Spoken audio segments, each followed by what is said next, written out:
Hey guys, welcome to another episode of the Tills4Thrills podcast. We are working on episode 8 now currently. This is an episode that's going to be about tariffs, the economic war between the United States and China and various other countries already. So the real question to ask, is America on the verge of a new golden age, or is it just the same mistakes? With that said, we already know that inflation costs have gone up. There's been tariffs implemented in retaliation to what China's given us, and some American workers are fearful of their jobs, of how they're going to afford their next meal, and how they're going to afford the rent. We are, however, at the Tills4Thrills podcast, hopeful that we can work through these issues and challenges. Now, with that said, if you are looking for a jitterless energy solution, I'd like to bring you to Dubby. This is a jitterless, crashless energy supplement that has no sugars, no artificial dyes, it has vitamins, amino acids, stuff like that. None of the nasty, messy stuff you can't pronounce. I know Nick has a little bit more information on that. So with that said, I'm going to go ahead and introduce my beautiful co-host, Nick Straub, everyone. Hey guys, how's it going? Nick here, back with another episode. We're super excited to bring you guys this content. Hopefully you guys have enjoyed the content that we brought you previously, and hopefully you guys continue to enjoy this content. We love being able to produce this stuff for you guys. Back on the Dubby stuff, yeah, man, it's great stuff. You know, we've had it for a little bit now.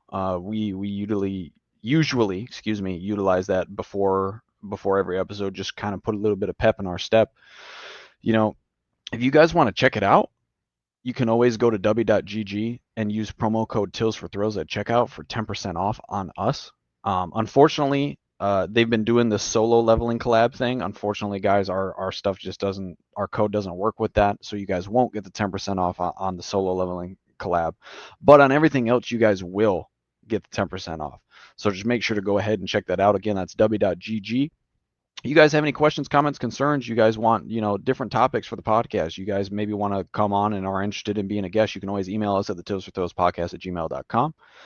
You can follow us on all of our other social medias. We're on Rumble, Facebook, Instagram, Twitch, X. Go ahead and give us a follow, baby. Holla at your boys, right?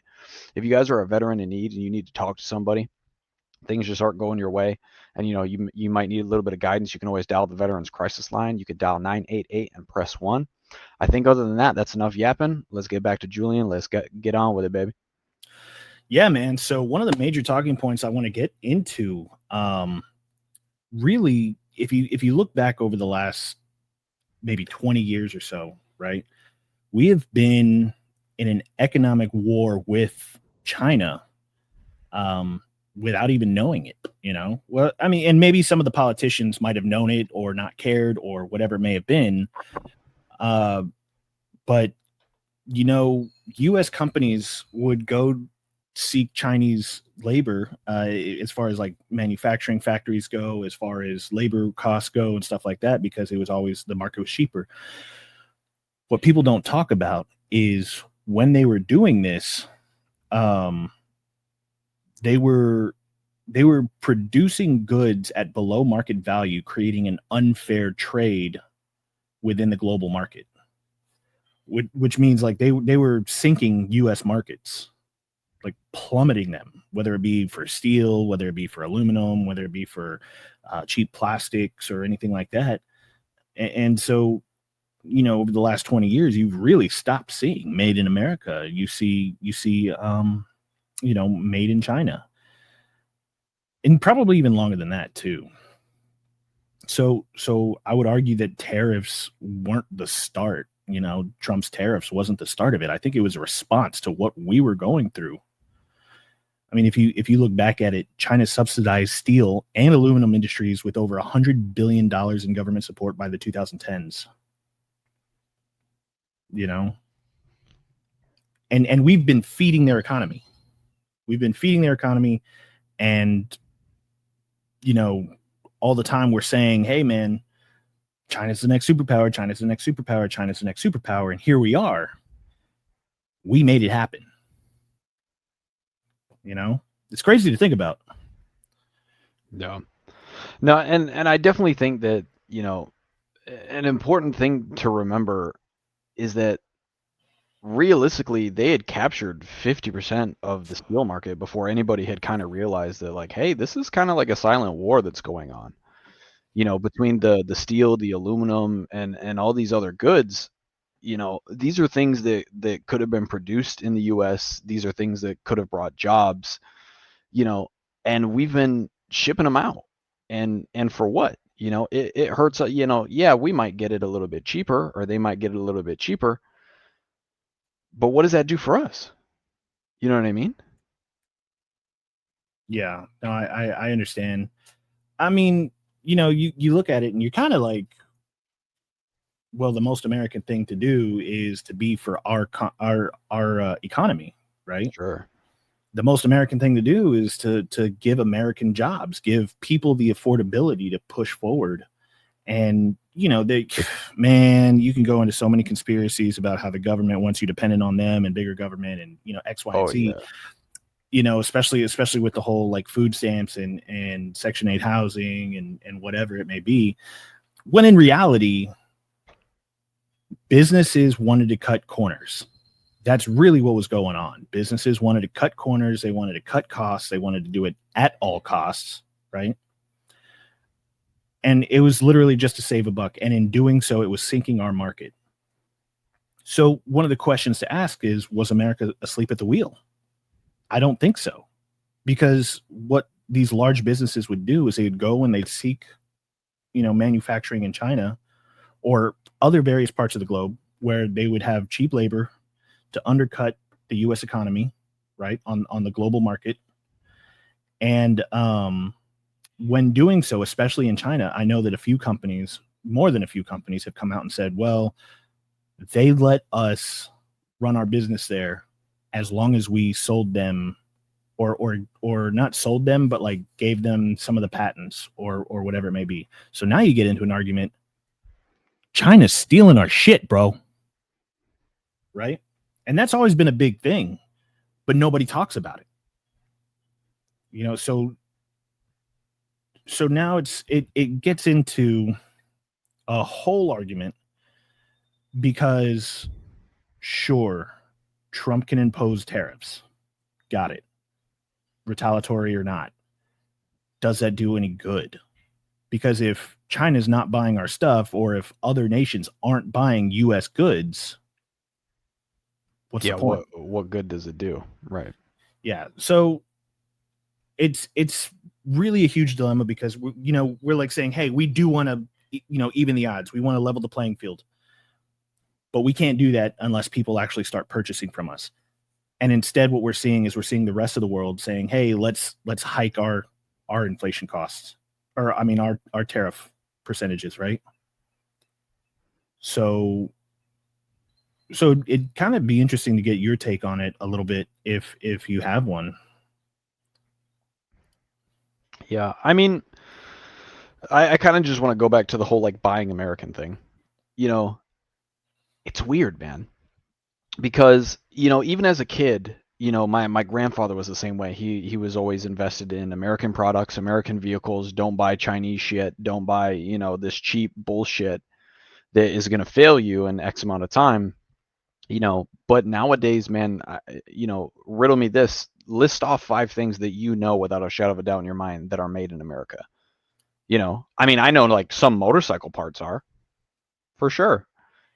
I know some made in Texas. I know some made in California, made in Arizona. Buell Motorcycles just opened up a production plant not too long ago in Michigan. But those are small, small groups of certain industries. What steel do is produced here? How much of it? How much of it is produced overseas? You know what I mean?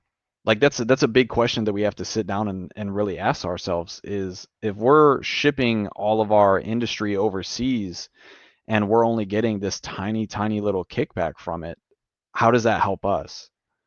You know what I mean? Right. I think the likes of Tesla and the likes of Ford and the likes of Toyota, and we're just talking about automotive manufacturers, Sure. they have their factories here. Uh, um, and if I'm not mistaken, I think Hyundai does too. I could be wrong about that, but I mean that's 3 or 4 automotive manufacturers that have their factories here, and they give hundreds of thousands of jobs to Americans every day, which is Right. a good thing. That's something to be praised.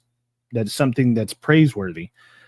At the end of the day, though, I know that a lot of their parts come from overseas too. So like they might assemble in house, but I'm not sure if they're producing that kind of stuff over there.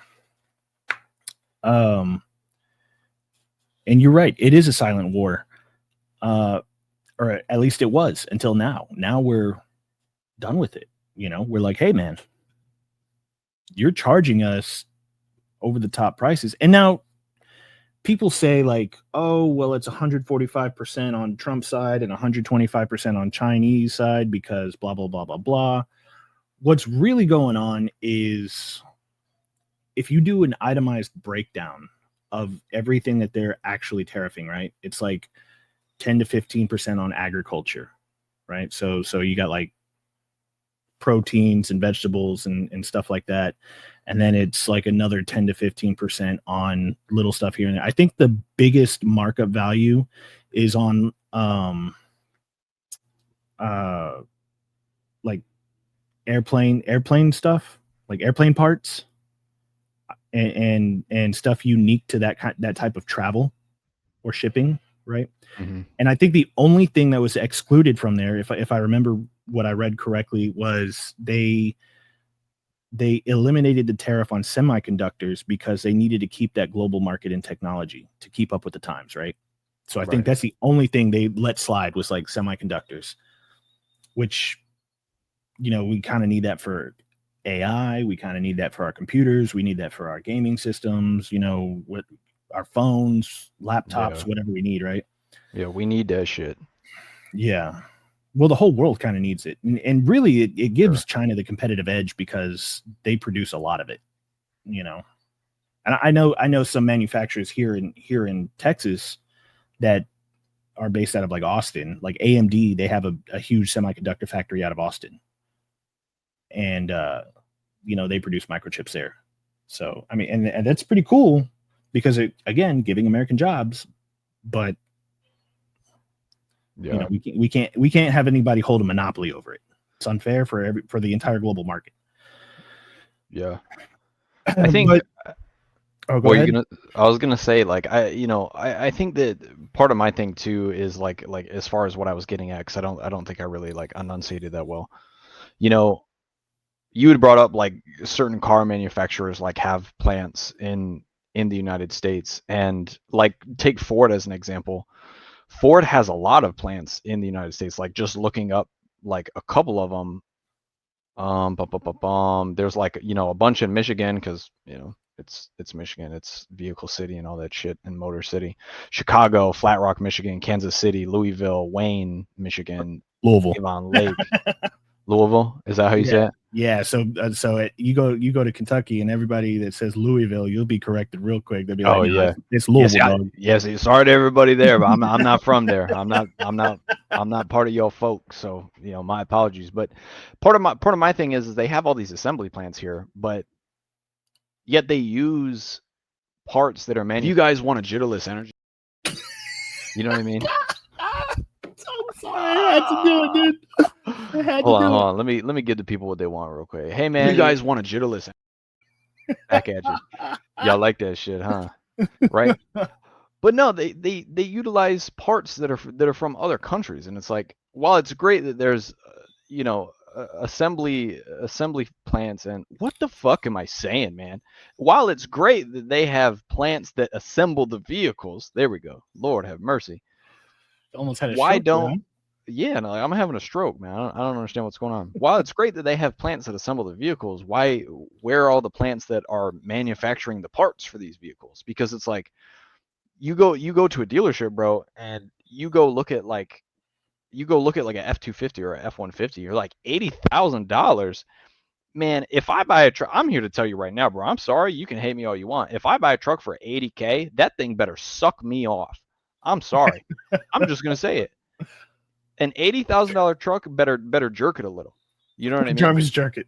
And then you find out, yeah, Jarvis jerk it a little. And then you find out, oh, this $80,000 truck, yeah, half of it's made in China, but assembled in the U.S. Well, while it's great that it's assembled in the U.S., I'd rather it be made and assembled in the U.S. You know what I mean? Yeah, Does that make sense?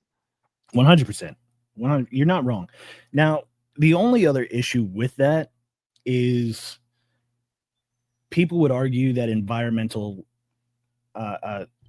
hazards or environmental safety comes along, right? Where Sure. now we're building more factories, we're building more plants, we're polluting the air, we're polluting the waters, we're doing what we're doing, and Doing a bunch of EPA no-nos. yeah, a bunch of EPA no-nos and whatnot. And I get it, like sure, have we destroyed major parts of our environment? Yes, I'm not going to deny that fact at all.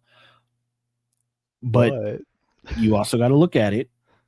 What do you think, China's been doing this whole time? What do you think Korea's been doing this whole time? What do you like? Listen, dude, let me give you a true story. When I was in Korea, I loved it there. I did. It was a very cool place to go. It was a very cool place to get to know people and walk around. And, the culture there is so different and everything.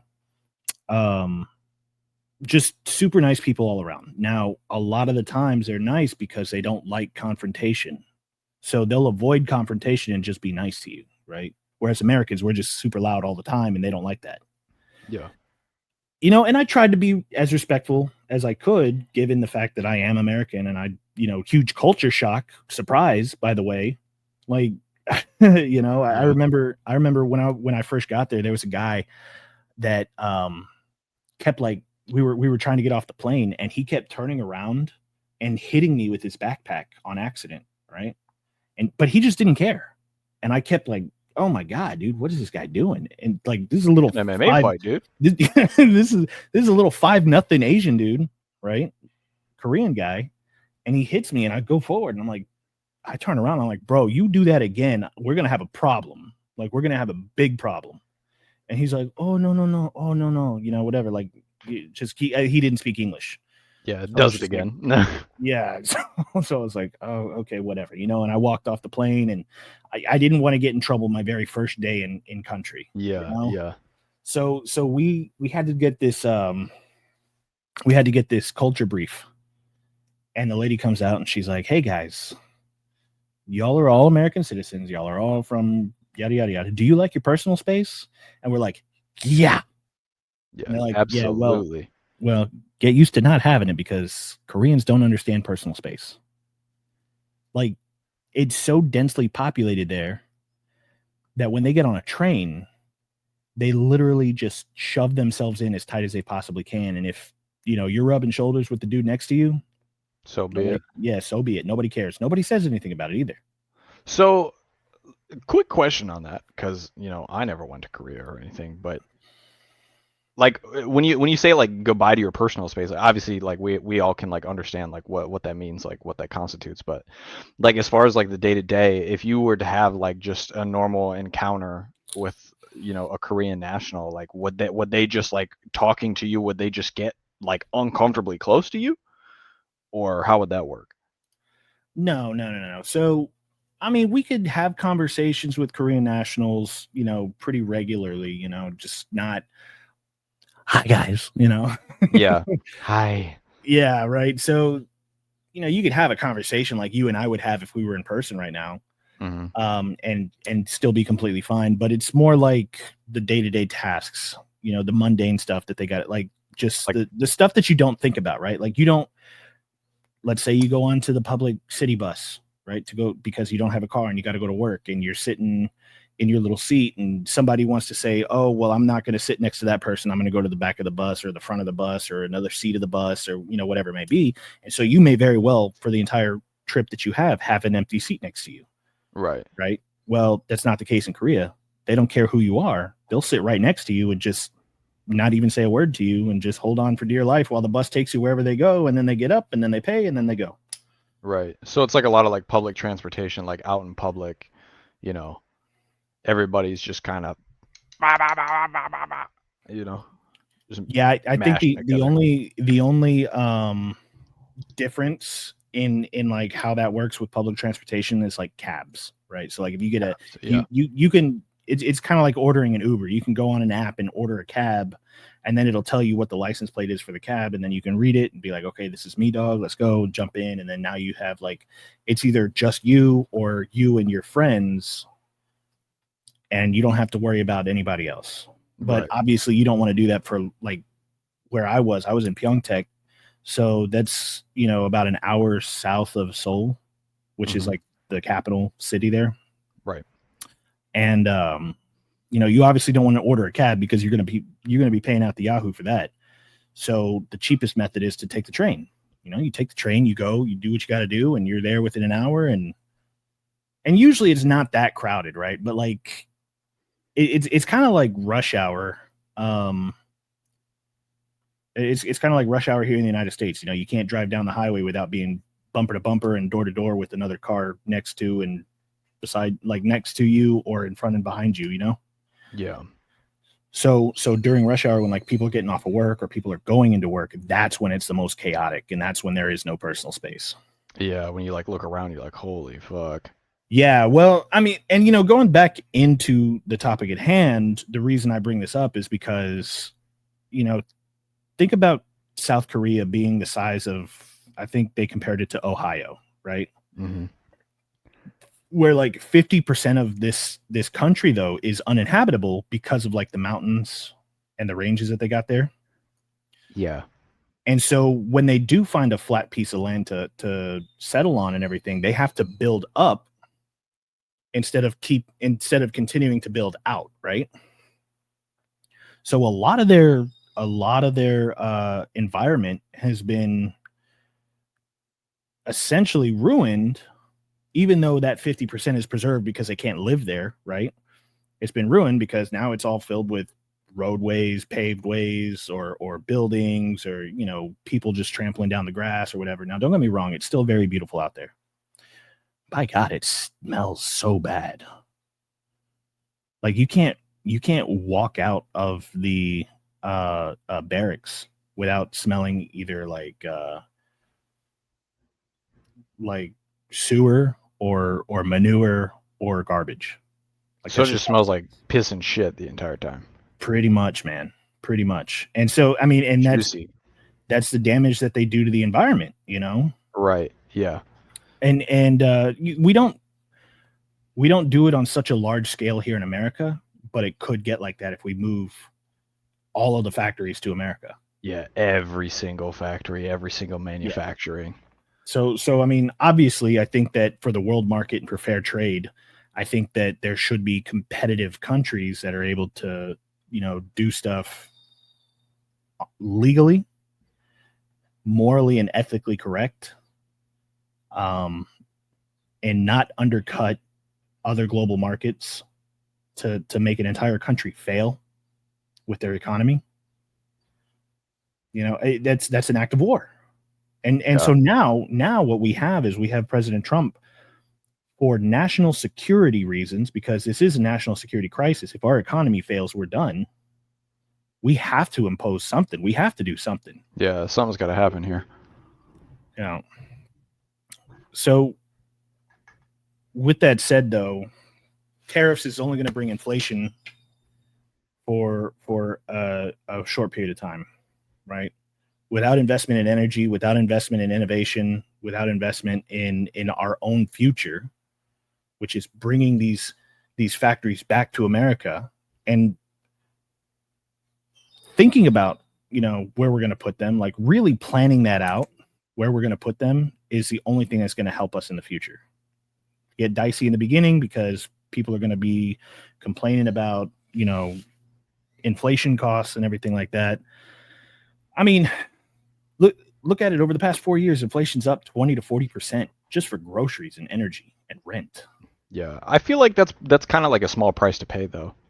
You know what I It mean? is, it is. But a lot of people would argue we should raise the minimum wage. Yeah. That's just going to bring more of the problem, more of the same problem. Because if you raise the minimum wage, let's say that the minimum wage rate is $10, right? Well, you can't afford milk, you can't afford groceries. Let's raise it to $15. What do you think is going to happen? Milk and eggs and shit, it's going to go up. You know what I mean? Because the federal minimum wage just came up, or the state minimum wage just came up. Well, the state is going to be like, okay, well, we increased minimum wage. What do you think is going to happen? Apartments are going to go up. Cost of living is going to go up. Gas is going to go up. Like I know, like for example, in Michigan, like we have a tax on our gas that you pay every time you fill up that is supposed to go towards fixing the roads. Now, does it fix the roads? Absolutely not, because the shit's still all fucked up. But still, the statement still stands. We have a tax that is supposed to go towards fixing the roads. All that shit's going to go up. You know what I mean? It's not going to get lowered. Now, you know, with the whole tariffs thing, if we can get our economy right and sort some shit out, eventually all those kinds of things are going to start to come down. But you can't have your cake and eat it too. You're gonna have to eat a little bit of shit first, which is exactly what we're talking about. I mean, well, we are. You know what I mean? You yeah, can't tell me I'm wrong. we're talking about, but look, man, if you raise the minimum wage, right, and you continue to do so at an alarming rate, right, just every time inflation happened, you raise the minimum wage. Inflation happened, you raise them. The reason inflation is happening is because now it costs businesses more money to pay their employees and produce their product. So now they have to charge more to make. Now people would agree, especially the people that are working minimum wage jobs would agree. Well, you're already making hundreds of millions of dollars, or you're making billions and millions of dollars, right? They would probably sit there and say, okay, well, you could keep the prices the same and give us some more money while you make the same amount, if not a little bit less, because you don't change the prices, right? So you're not making near as much profit. You're not getting that shiny bonus at the end of the year, but at least we're getting taken care of. And what you're getting at is you're really starting to get into socialism there. You're really starting to get into that commie side of things where it's like, well, I want what you have, so you're going to give it to me if I work for you. It's like, nah, dog, that's not how that works. That's, capitalism is what works. You just got to be in the right job, man. Hey, you don't like your job? Yeah, you have the freedom to change it. Yeah, you have the freedom to change it. Not only that, but oh man, you know what? I'm gonna need you, Nick. Talk to me. To talk for a second, because I gotta find this clip for you. All right, what are we talking about? What are we talking? Talk to me. Well, so we just got done talking about the minimum wage. Yeah. If you can, either expand on that or move down into the new subjects. Well, you're gonna like this. Am I gonna like it? Oh yeah. Well, first off, I just want to say I hope you guys are having a good day. First and foremost, we both hope that you guys are having a good day. We hope that your vehicle is full of gas, whether it's diesel, whether it's a diesel Ram 1500, or it's just a Honda Civic. Hopefully, it's got a tank full of gas in it. We hope you guys are doing well. Hopefully, the family's good. While Julian looks that stuff up, well, I got it, dude. You got it. Pull it up. Talk to me. Talk to the people. You're gonna like this one, man. Here we go. So, and before I pull this up, right, I just want to make this very clear. I want to make this abundantly clear. If you're working for a job for minimum wage and you can't make ends meet, this is America. You have the freedom to change that job. You can go to school. You can get grants. You can get federal funding. You can get student loans. Do what you got to do. And a lot of the things that people aren't talking about is trade schools. Right? Yeah. Like trade schools are a really big thing. And not enough people know about it. Not enough people talk about it. Not enough people think about it because they're like, oh, I got to get that shiny degree. Well, you can get a bachelor's degree and still be a fucking moron. Yeah. You can still be a donut with a degree. Yeah. So with that said, remember, this is America. I'm in the hole. I pay him $2,000 a week. There's no profit. I pay him $2,000 a week. Make more fucking money. This is America. You don't make money. You're a fucking douchebag. Now what you gonna do? I'll make more money. That's the spirit. That's the spirit. Make more money. But I think it's a good thing for us to like kind of go into and talk about trade schools, because like all of these things that we're talking about, I mean, these are very good talking points as far as like the blue collar workforce in America. Wouldn't you agree? Well, absolutely, I would. And before we move on, I just want to make this very clear statement. You can't print prosperity, right? No. Every time you raise the minimum wage without fixing the system, you're just adding fuel to that inflation fire. So the way that you can do this, and a lot of people are going to hate me for it when I say this, but Talk to the people, man. Talk to them. People think of AI and automation as like they took our jobs, right? They think that they're going to be replaced by a robot, when you can really have a system that works, that includes and incorporates automation that complements the blue collar worker. Yeah. Right. I mean, you can't say automation's not coming, because we've seen it happen. We see robots being created. We see AI taking over. We see, and when I say taking over, I'm not talking about in a crazy conspiracy Terminator way. I'm talking about it's being implemented more and more and more in a lot more businesses and a lot more manufacturing practices, studies, manufacturing. Yes, manufacturing. And it's crazy to think about. By the year 2030, over 2 million trade jobs in the U.S. could go unfilled due to the lack of skilled workers. And that's only according to the U.S. Chamber of Commerce. That's a crazy thing. I mean, look at it. You got HVAC, you got welding, you got plumbing, you got linemen. Yeah. You got linemen, you got construction working. Another big one that people don't see is like IT and networking and stuff like that. You don't need a college degree for that, dog. Go and get your certifications. Take a trade school, get your certifications for that stuff, and practice in ethical hacking or like ethical coding, and you can get paid a lot of money. Now, yeah, some companies will even pay you to be an ethical hacker just to see if you can find weaknesses in their programs, and they'll pay you to do it. Now, mind you, you have to follow within a certain, set of guidelines, but, as long as you don't scumbag and be like, hey, man, I'm going to, no, man, don't do all that shit. Get your certification, go do it the right way, and you can make money doing it. And if that's what you love, then you'll never work a day in your life. Yeah, no, at the end of the day, we don't need more degrees. We need more welders, electricians, and builders, right? Yeah. Future isn't college or bust. It's skills or struggle. Like, that's just the bottom line. Without the skills needed to create infrastructure, without the skills needed to create comfortability or homes or fabrication, we don't have anything. And if we don't have anything as a nation, we're doomed to fail. And you could say, oh, well, robots will take care of it and they're going to run us out of a job. No, dude. There's still going to need to be people working on the robots, right? Working on the machinery, working on the automated systems.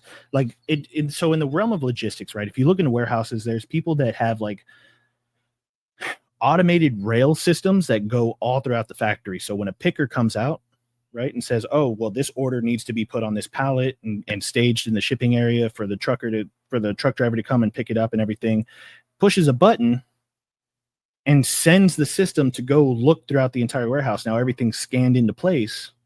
So the automatic picker knows exactly where it's at. We'll go retrieve the item, bring it back to the guy and say, okay, cool. Here we go. I got that one. He could do 5 at a time. He could do 12 at a time. Yeah. Put it on the little forklift thing, take it over to the staging area, drop it, wrap it up in plastic and say, all right, cool. Slap a sticker on it. This one's good to go. Yeah, but the fact of the matter is you're still going to need a person to tell Doodle Bob what to do. Sure. Well, so a lot of people would argue that AI would be able to receive the order, decipher what it is exactly that they want and go get it and stay, whatever. But then, I mean, you still have the truck driver, you still got the transport person to take it from one Yeah, area, another of the warehouse. You the got X, Y, forklift and Z. operator. Yep. Yeah. So when you really, really look at it, trades need to be respected. And a lot of people are so here's what mentality is forced down people's throats more and more every day. Become an entrepreneur. Go start your business. Do what you got to do to make money. Go out there and do it. And you know what? 90% of them fail, if not more, right? And that's because people, they get so caught up in, oh, I'm just going to go out and do something that they have no fucking idea how to do. Whereas, say you become a plumber, or you become an electrician, or you become a welder or a builder, right? Yeah. Work in the industry for 10 years, learn the ins and outs, figure it out, right? Yeah. And get then a position with job security, man. Yeah, get a Because you're position always with gonna job need security. those. Well, it's not just that, right? Once you learn the ins and outs, you learn your job, you learn all the tricks of the trade, you figure out what exactly you got to do. Talk to your boss. Try to become a partner. Or try to ask for that raise that you've always wanted. Now, I'm not saying over the course of 10 years, don't ask for a raise. Like, because I mean that, obviously you want a raise one every 2 years, something like that. And that's fine too. And you obviously want the raise to be in line with the skills that you currently possess and the value that you give to the organization, right? But if your boss is like, after 10 years, like, I don't know, man, I got to pay all these guys and I just can't do it. Then you could say, all right, cool. Go out, invest in your own LLC, start a business. Yep. I'm going to start my own company doing the same shit that I've been doing for the last 10 years that I know how to do. And I can employ other people to do it with me. Yeah, exactly. And that's how you become an LLC. That's how you become an entrepreneur, is you learn your trade, implement your trade. And then when it comes time for you to say, okay, cool, it's time for me to separate from this organization, I'm going to go start my own thing. That's how you truly become an entrepreneur. Now, a lot of people did drop shipping. Some people were successful. A lot of others failed. Some people dabbled in arbitrage.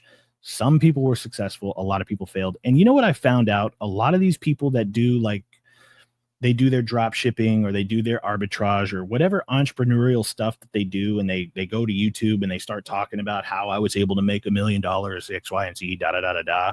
Yeah. You know what they're really doing is they dabbled in it for a little while. Sure, they might have made some money, but then they go onto YouTube and then they give this advertisement for a master class, and it's like, if you pay me $3,000, I will teach you all the skills you need to learn. And then the people learn, and then they go out and they try it, and then they find out that the market's oversaturated with that specific entrepreneurial opportunity, and then they fail. They fall flat on their face, and then they invest. And they just wasted $3,000 doing it. Yeah, they wasted $3,000 doing it for nothing. It's because they didn't have a trade, they didn't have a fucking proper education on what they need to do to become an entrepreneur. Now a lot of people get lucky, and they are able to think up different ideas and different ways to make stuff easier for the average everyday consumer. And those people who are smart enough to be able to implement those ideas become overnight sensations. And hey, more power to them. If y'all have those ideas, nobody's telling you not to do it. I especially am not telling you not to do it. Yeah, what I am saying is, for the everyday average Joe, the way to go about it is to learn a skill, all the ins and outs, and be able to implement it 10 years from now so that you then can start your own work. And that's all it boils down to, man. Yeah, you need to take the average Joe, you got to take that ass to a trade school, baby. I don't want to be that guy. I really don't want to be that guy. But, if you don't have these ideas and you're not necessarily the most creative person in the world, you might want to look at HVAC. You might want to look at plumbing. You might want to look at electrician. You might want to look at these different trades. And the thing is, too, is not only do we need them, you make decent money. And not even like decent money like, oh, I can scrape by. Like, you can buy that truck. You can buy that house. You can afford to put your family up and let them kick their feet up while you go do, a hard day's work. And it's honest work. 100%. It ain't much, but it's honest work. Hey.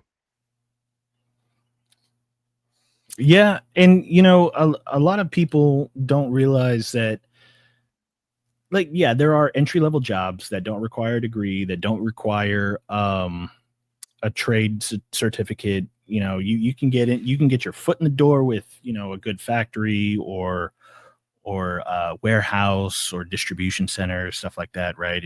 And that's where the money is, right? And as a logistician, I have to say that if you're not in technology, if you're like a hands-on worker, the money starts with logistics. And that could be anything from a delivery drive, like, hey man, you don't want to do this shit? Fine, somebody else will. Yep. You can go and work at that gas station for minimum wage. Fine. But a lot of people do a lot of the work that they don't want to do so that they can start doing what they want to do in the future. Yep. Gotta So start somewhere. you got to start somewhere, man. And a lot of people don't realize that. They think, you know, 18 years old, right out of high school, I'm going to go get a good paying job. Like, there are three train of thoughts there. There's one, I'm going to go to college and get a good paying job, right? But then they don't want to spend like the 10 years, or well, I think it's like 8 years to become a doctor, or like the 6 years to become a practitioner or something like that, right? Something like that, yeah. They don't want to pay, they don't want to go to school for that long to do that. So then they're like, oh, well, I'll get a psychology degree, or I'll go and get some a philosophy degree, or, you know, just some weird useless shit. Now, I got to hand it to the musicians. I can't really knock them for wanting to go to the musical arts courses and stuff like that, because there are really big, like, if you're good enough, there's a really big opportunity waiting for you in traveling orchestral bands and you know, just all over the country. There's like jazz bands that you can be a part of, concert bands, concert bands, stuff like that. And hey man, if that's a trade, right? It might not be like it might not be as I don't want to say not as important, but it might not be as effective as plumbers and electricians and stuff, simply because it is entertainment. But the art forms from music provides value within our culture.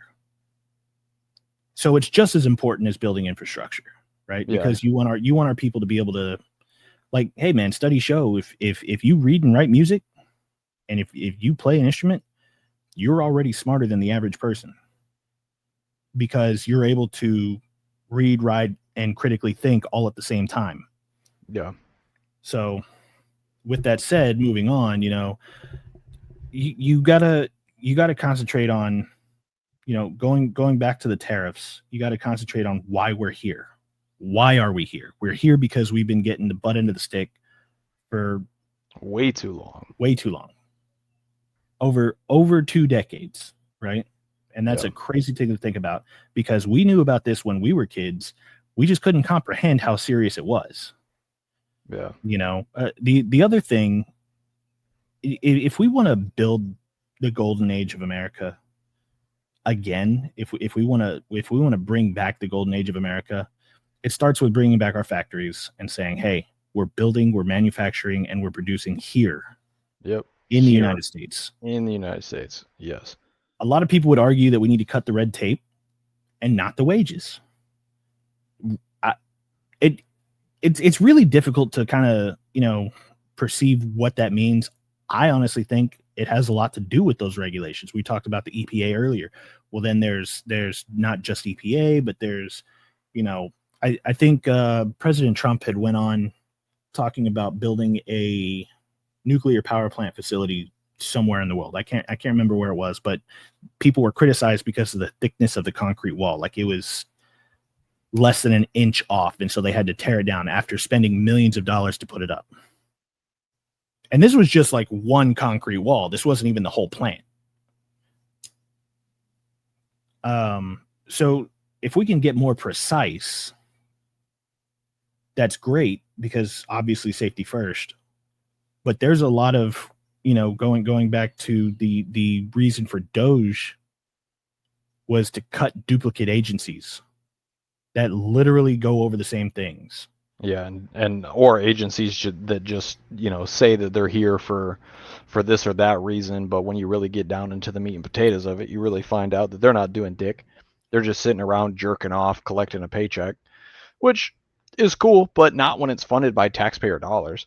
You know, how many other things or how much other shit could you produce, manufacture, assemble, you know, or teach, you know, with all that money that's being just absolutely totally wasted by people that are just sitting around circle jerking, you know, talking about nonsense. If they even meet, you know what I mean? Because we don't know. I mean, these people are probably at home chilling with their feet up, you know what I mean? Having grapes fed to them, you know, whatever the case might be.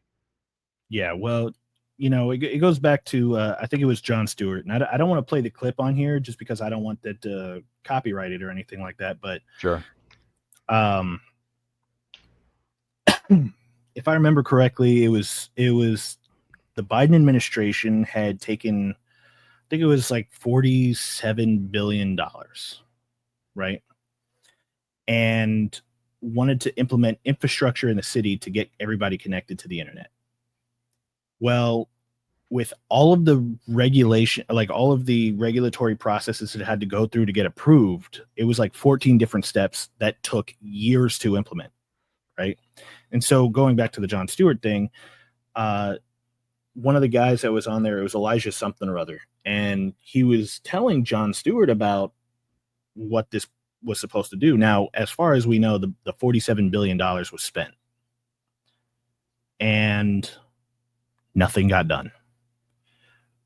But well, first of all, where's the money at, right? Yeah, that's exactly what I was going to say. I don't know. I don't know. Where's the money at? That's a great question. but you go through all of the different, you know, like for us, if we want to put on, if we want to put in leave, it's got to go to your first sergeant, your platoon sergeant, your first sergeant, your commander, your battalion, and then in some cases it's got to go up to brigade. And with that, you could hit like 20 different channels before it makes it to the proper authority, the signing authority, right? And then it's got to go all the way back down and right to you, right? Yep. Same thing happened with this infrastructure deal, but it took years to implement and nothing got done. And now Biden's out of office, and where did that $47 billion go? Yeah, and we don't have shit to show for it. Everybody's just kind of standing around with their dicks in their hands. Yeah. Now, I will say for anybody watching who wants to fact check me on that, I could be wrong about it being 47. It could have been a little bit less, or it could have been a little bit more. I'm gonna look it up right now. And I'm still not sure exactly what city it was in. If I'm not mistaken, you know what? I'm not even gonna try. While you look it up, I'm not gonna make myself look like more of an idiot. But I know that this happened. We lost a shit ton of money, and nothing got done. So, anyway, while he looks that up, I actually do want to hear your thoughts. Go ahead and comment down below. Let us know what you think. Let us know what some of your rebuttals might be. Let us know if you think we're just idiots. That's fine. With that said, man, hey, if you have any questions, comments, concerns, you can always email us at the Tills4Thrills podcast at gmail.com. We'd really love to hear from you guys. We want to have more people on the show. We want to be able to talk to people. We want to be able to interact with our fan base or our viewers. You know, you can go ahead and follow us. Here's our socials right there. You ready for it? Oh, yes. Hold on. Let me pan the camera back over to you. Jesus, that fucking glare. Yeah, dude, it's rough. So, let me just look off to the side here.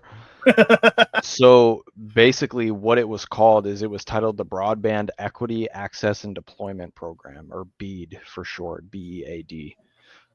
It was a provision to give $42.5 billion to provide underserved and rural areas with internet access. To date, it has connected nobody. And that's an article from the WashingtonPolicy.org. So there we go. So what was the cost of it? Because I might have been getting the population that was supposed to get connected mixed up with the dollar amount value. So right now, the dollar amount value that I'm seeing is $42.5 billion, $42.5 billion. Okay. Bum. So it's 42.5 billion, not 47 billion. Yeah, it doesn't talk about how many. The comments on this are gold. It doesn't talk about it. I mean, the title of the article is the $42 billion internet program that has connected 0 people. Well, hey, baby, share that screen. Yeah, I got you. When you share it, I'll pull it up so you can start scrolling. Whoa. All right, so it's 42 billion internet program that has connected 0 people. Bottom. That is crazy. 42.5 billion broadband equity access and employment program. Yeah, this is what I was reading from right here. Yeah. Expected rollout won't occur until 2026 by most optimistic deadlines. So is it still going then? I don't know. I can look that up. Well, let's look that up offline because that's something I do want to look into because the last I heard is it got shut down. And I could be wrong about that.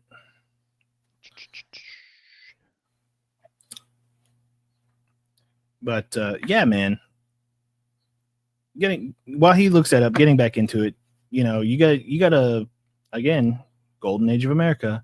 You got to cut the red tape, not wages. You have to invest in energy and infrastructure and innovation. Realistically speaking, like innovation's where the money's going to be because if you can make stuff easier, whether it be logistical support or manufacturer support or just routines, like think of Lean Six Sigma. The whole program of Lean Six Sigma is designed to cut waste and implement productivity and improve productivity. And, just in the end, man, the last golden age was built by factories, not Facebook. You know what I'm saying? Did you find it yet? I'm typing my ass off. Yeah, we hear you. Yeah, click. So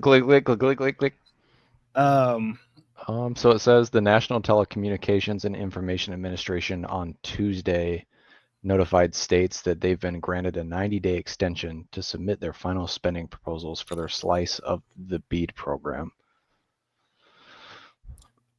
Wow. Okay, here's an article from the National Telecommunications and Information Administration.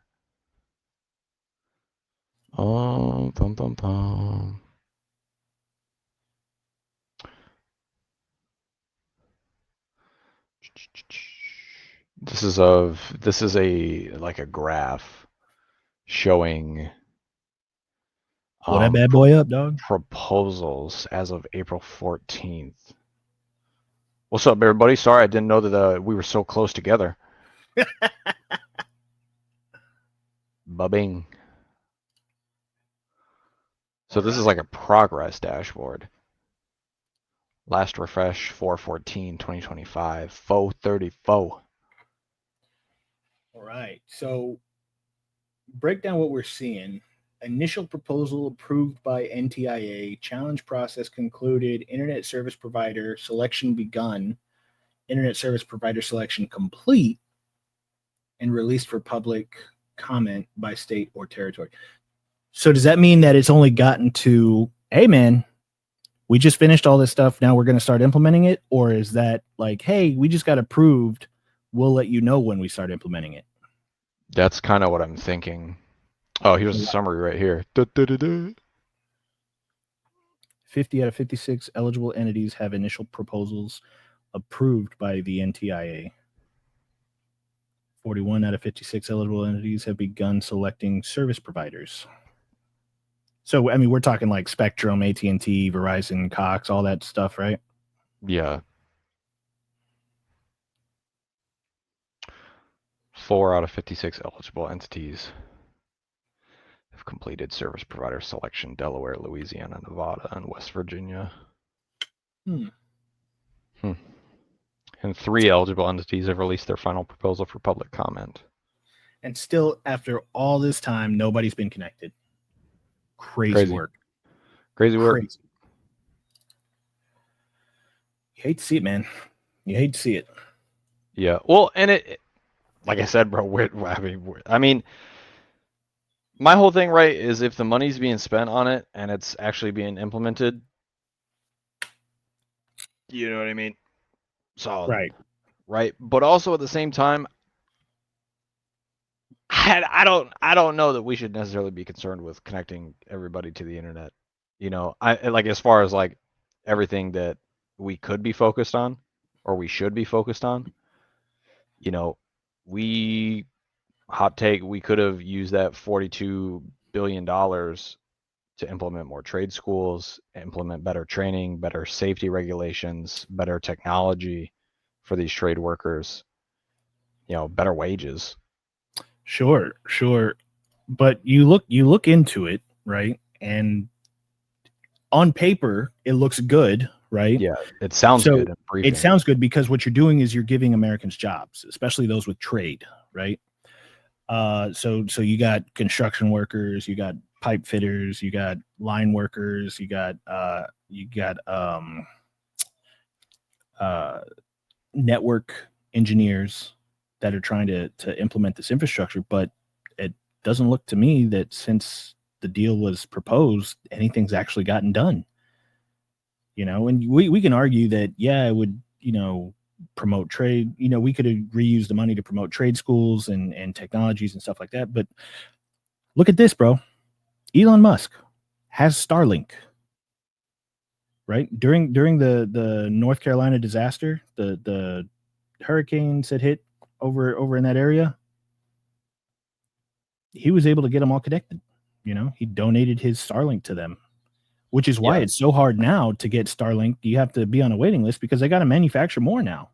Yeah, I did see in an article that I was reading that that they were talking about funding Starlink by 10 to 20 billion. I don't know that that actually happened or is happening. I just kind of like read it as like a little excerpt from an article. So You said that they were planning. they were thinking about it. I'm gonna see if I can pull it back up because I'm a dumb little idiot boy and I closed out of the tab. But you know, Yeah, well, bum. I mean, again, going back into it, it could have been used for something else. It could have either been used to fund. And here's the other side of that argument. And this is a hot take. They could have, again, if you're talking about 10 to 20, what'd you say, 10 to 20 billion? I think so. I don't quote me on it because I'm gonna try to find it again. So but let's just argue for you know, right now's sake, that was the number. That's still half the number it would have been to fund this infrastructure deal, right? Save 50% on satellite internet instead. You know? A Biden era initiative designed to expand internet access nationwide, which we know, with new rules that aimed at funnel significantly more funding to Elon Musk's Starlink satellite service, along with Amazon's when it launches. Is Amazon launching a fucking internet thing? I don't know if they're going to launch an internet provider service. I don't know if they're going to be an internet service provider or anything, but I wouldn't put it past Jeff Bezos. Yeah, I mean, he did if the market's there. Yeah, he did just fake a Blue Origins trip to this to space with Katy Perry. So you know, yeah, which that's an interesting thing too. Oh yeah, you think that they actually went to space?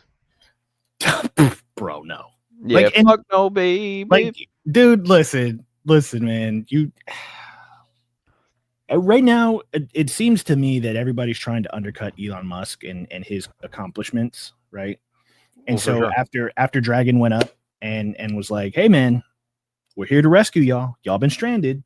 We came to get y'all." The pod I've came been in back this down. motherfucker for a minute. The pod came back down, and it was damn near burnt to a crisp, right? Yeah. You look at the footage of Bezos going to open the door. Not only did the door open and the person standing next to him have to close it back shut so he could ceremoniously freaking try to open it with the special tool, the door was flimsy as cardboard, bro. Yeah. I think it's PBD Podcast, actually. Shout out to them, by the way. They're very cool. You should go check them out. They were doing a segment on the Blue Origins flight, and one of the pictures, it showed like a mannequin hand inside of the Blue Origins. Like you could tell through the picture that's not even a real hand, bro. And the capsule wasn't even burnt to a crisp. It was nice and clean and fresh and Peep this. okay, hold on. You talking about this right here? Oh yeah. Oh fuck yeah, bud. Oh my god, dude. Zoom in on that. Here's Bezos right here. Oh yeah. Did you see the clip of him falling on his face when he was scrambling around the Blue Origins capsule? Oh, like right around here-ish? Yeah, like he just plap right on his face. It's the funniest shit I've seen. Yeah. Well, and like, I want to see if I can find a clip of it in space. Man. What you thinking, CGI?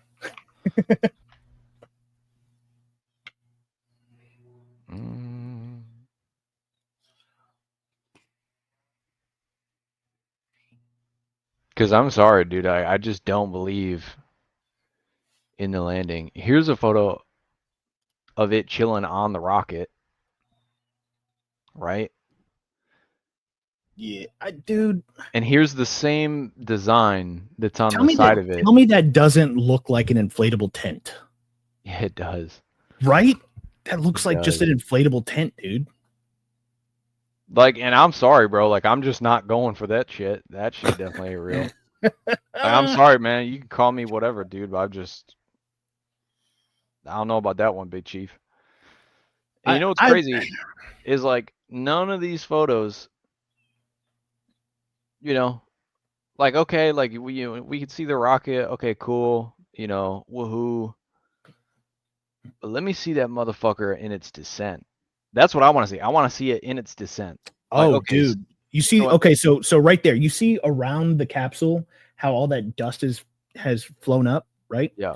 The capsule hit the ground so hard after coming down that if you or me were strapped in there, we'd have broke our fucking backs. Yeah. Like there's no way. There is no way that capsule hit so hard and they all pop out and they're like, wee. Yeah, woohoo. Like bro, without like specialized hold on.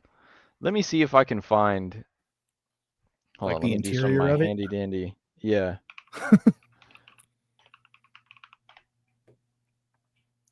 I want to see if I can see the seats that like they use in this thing. Cause like these would have to man, ain't no fucking way. I'm sorry, can you see this? I can. If these are the seats that they used, ain't no way in the cinnamon toast fuck that they got up out that pod and weren't like, my back fucking hurts. Well, so dude, check this out. Check this out. I want. No can you zoom? No. Open that seat back up. Let me see it. Zoom in on that. Can you? Oh, I don't think I can. Okay. Oh. Okay. So check this out. I want you to look below the chair. You see those crossbars that are there? Yeah. So on the PLS, right, which is a military, it's a military truck that we drive, and it's so rough because of the tight shocks and the air suspension and everything that when you hit a bump, the seats will literally scrunch down and bounce you back up, right? So it's like, boom, boom, boom, boom, boom, and you're sitting there struggling. Are you talking about the LHS? The the LHS, PLS, you know, hand in hand, they're the same truck, right? Now, they have those crossbars down there to reduce the shock, but you still come down and hit that shit and you bounce up off the metal and you're like, oh, my back. Right. Yeah. And me being an 88 Mike, bro, like I can confirm that like even in training, they would tell us like when we were doing the obstacle course, they would go, you know, we would say something to the effect of like, man, it's super bouncy in here. And the instructor would look over and go, oh, fuck yeah, bro. If you get assigned to one of these things, you are definitely claiming your back with the VA. Because the entire time you're driving, it's a big ass steering wheel, right? And you're right, the chairs are you're just going like this the entire fucking time. Like it sucks ass. Like you think driving an LMTV is rough, dude? Man, the LMTV doesn't have shit on an LHS. The whole truck just goes like this the entire time. Well, so my point is with this, right? We're just talking about going down a bumpy road. Yeah. Right? Now, I don't care how new that these crossbars are with the springs in them and everything, but unless you have actual hydraulic systems inside of there, which I see none on any of the chairs, there should be tanks and hydraulic systems that go to every single individual chair to ease that bounce, right? Otherwise, you hit as hard as the Blue Origins did when it came down. That thing's going straight to the floor. You breaking something, dog. Yeah. You can't look, man. You can't tell me that they went to space. I want to hear is Buzz Aldrin still alive? If he is, I want to hear what the fuck he has to say about that shit. He's like, man, that shit. Man. You know, I'm sure we could. Well, he probably wouldn't. He probably wouldn't. Oh, yeah. Surrounded the controversy of him, you know, I probably wouldn't.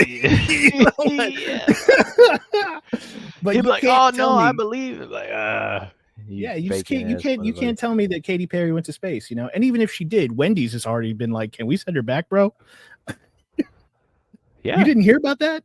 Oh yeah, Wendy's took to X and commented on all of the posts containing Katy Perry, just straight up dogging her, bro. Like, can we send her back? Like, we don't want Katy Perry anymore.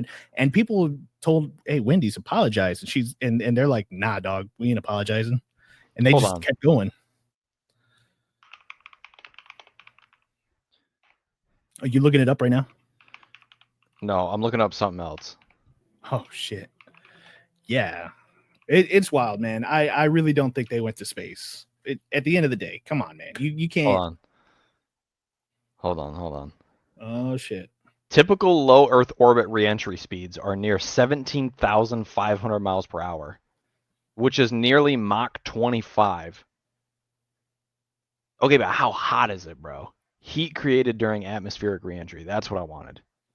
Yeah, you can't tell me that Jeff Bezos designed a spacecraft better than Elon Musk that takes no burn damage on the way down.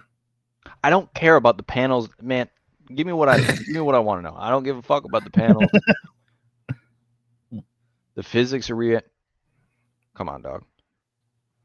Share what you're looking at, man, for the fans. Do it for the viewers. Yeah, I'm this is where I'm at right here. The article says the recent Orion test experienced 2,200 degrees Celsius, 5,000 degrees Fahrenheit on Apollo 4.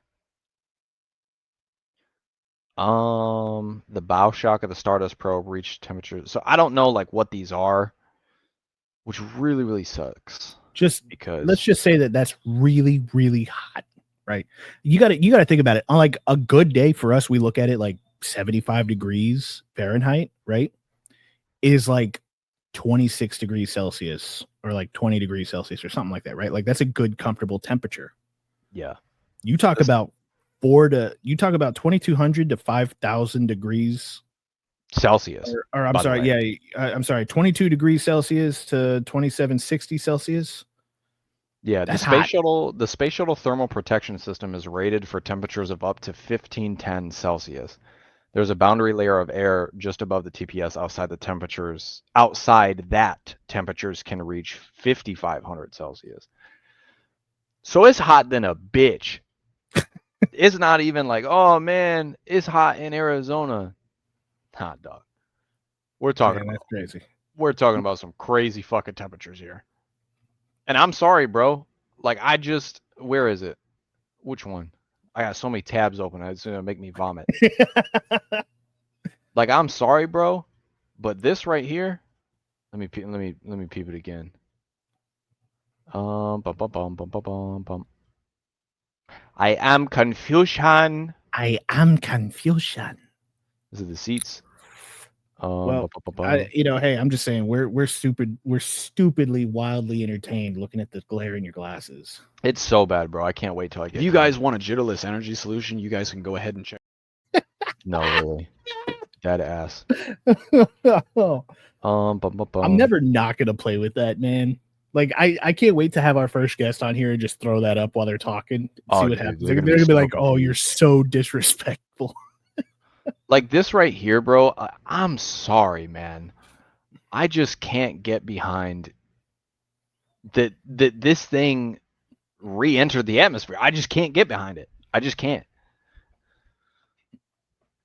Honestly, dude, and the way I see it is it came after Elon Musk saved the people on the ISS, right? Like he went up there, conducted a rescue mission, brought them down. Well, not him personally, but his company provided the shit to go up there and get it done, right? Yeah, he was like, I got y'all. And if you ask me, that's a real hero, right? That's what a hero does is if they can help, they will help, right? Yeah. And then Jeff Bezos is like, I want to go to space too. And then presents an all-female cast to go up there. His fiance, Katy Perry, some chick I don't even know her name, and she goes on there and she's talking like she's a space expert now because she went to space, quote unquote. So they're saying that the Blue Origin's max height was 351,000 feet. That's according to two different sources. Man. So let's look up. Not even Blue Origins.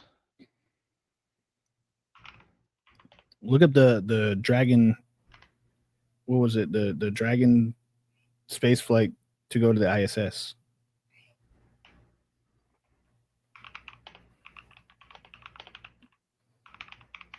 Clickety clackety, clickety clackety. Hey guys, don't forget to like, comment, and subscribe. Did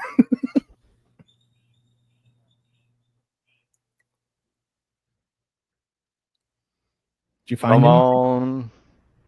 Yeah, the Kármán line. What is the height of the Kármán line, motherfucker? I know it's called the Kármán line. Damn. Ask ChatGPT. No, really, man. I'm going. What is, if I could stop hitting my cap locks?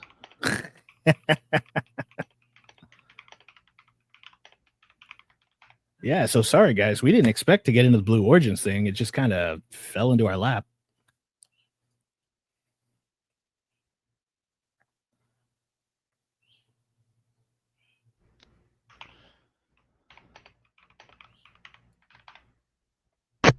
Whoa, getting crazy. Sorry. Getting real crazy. Did you Hold find on. anything? Yeah. So, okay. So the Kármán line is about 100 kilometers, which is approximately 328,084 feet above sea level. And they went to 351,000 feet. So they, by all intents and purposes, and by definition, were in space. Quote unquote. Right? Quote unquote. I'm sorry, bro. Like I just don't believe that shit. Now, I mean, when you look at it though, are we talking like they barely broke the atmosphere, kind of went to space? No, so barely breaking the atmosphere. Okay, so when you talk about space, when you talk about being in space, you have to break what's called the Kármán line, right? The Kármán line is like that final like layer that you have to push through to be able to be in space, right? Space. So once you're in space, you're above the Kármán line, which they were above the Kármán line. Quote unquote. Quote unquote. But now I'm trying to think like. Well, so you could argue that maybe the rocket went there. Sure. Well, they're saying that the pod went there. Did it though? Capsule, yeah, they're saying on its eighth flight on April 29th, Blue Origin's New Shepard crew capsule reached the targeted height of 351,000 feet or 66 miles. Which is 107 kilometers, and the Kármán line is 100 kilometers, and they're saying that they reached 107 kilometers. Okay, but again, what did the pod look like when it entered and when it came down? Right, exactly. Blue Origin's re-entry speed. Oh, that's a good one. Okay, hold up. 8 large drag brakes deployed and reduced the vehicle. I don't give a fuck. Terminal speed. Reduced the vehicle's terminal speed to 387 miles per hour. Steered the vehicle through 119 mile per hour high altitude crosswinds. Okay, so their re-entry speed was a terminal speed of almost 400 miles per hour. It's 387 miles per hour. Okay. At what speed does massive amounts of heat build up during re-entry to Earth's atmosphere. So are you saying one would argue that they were entering slower than the average vessel, and that's why you didn't get burned? That's kind of like what I'm like getting at. This velocity, depending on the Earth's mass and radius, is on the order of 40,000 kilometers per. Not the speed, bitch. What's the heat, baby? Yeah. Well, I mean, And we then we kind go of back into the heat created during atmospheric reentry, which yeah, but at what, but it what depends. speed does that occur? Right, exactly, and it depends. It really what right? Check me out, right? Check me out. If you guys want to, at what speed are you going determines how much heat is being built up. Like, let's say that you're going, what was their reentry speed? 387 miles per hour. Let's say that you're going 587 miles per hour. You're obviously going to have more heat buildup than you would at 387 miles per hour.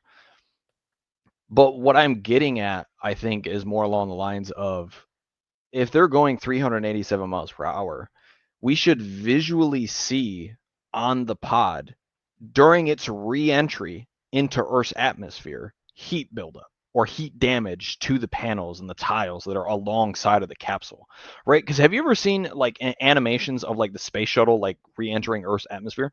That motherfucker's just burning into atmosphere, just screeching, just all the way in, right? Yeah. It's just being fucked up the entire time. But it's designed to do that because it's got all these tiles that are on. Like, have you seen the bottom of a space shuttle? How it's all black? It's got like these black tiles. Those are all just heat resistant tiles that are on like the bottom of the space shuttle. So that way, when it burns in the atmosphere, those tiles burn off and kind of just fall off. So that way, once it can get to like its terminal velocity, they can handle those speeds and that heat, and then they'll either burn off or like some will stay on and they'll replace them, and then they can pop the fucking chutes, and then they can kind of come on in, right? Right. What I'm saying is, why the fuck don't we see any evidence of that on the pod? I guess that's what I'm really getting at.